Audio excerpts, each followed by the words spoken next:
And so that milk is then turned into butter, and the way that the butter, and what they eat as well. My butter, people freak out, and a lot of people, if you watch TikToks and YouTube videos and things, a lot of people freak out that this isn't butter, that people think. I've watched some people that I look on Instagram, and people think they're using cheese in their biscuits or their cookies or things. It's not cheese, it's butter.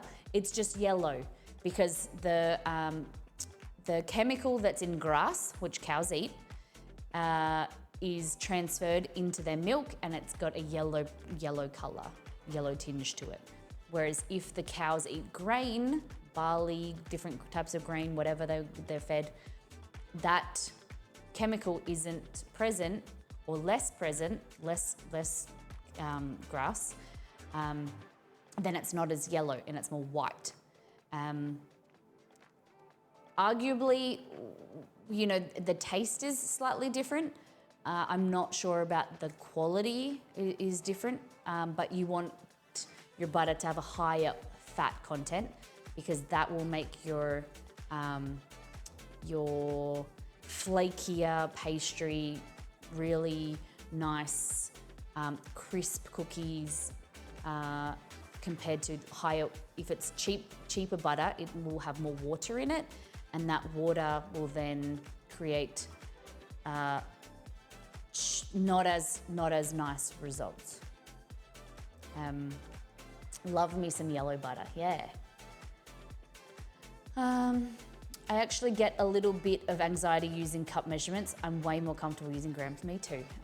I used to be super lazy, but now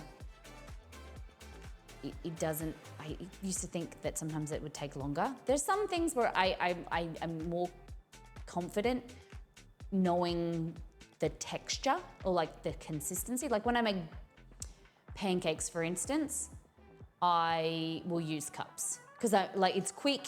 And I don't really care too much about like in the breakfast in the morning if I've got fluffier pancakes than flatter pancakes if I'm cooking for myself.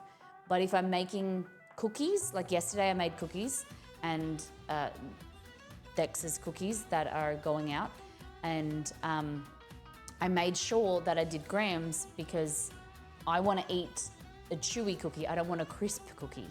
And I know if I add too much flour and I use cups, then they're going to be cakey and they're going to be crisp rather than chewy and things like similar, differences. That's a good one. Eggs. I want to ask you guys to do some measuring, but I don't want you to have to go and crack an egg right now unless you're going to cook it because it's a bit wasted.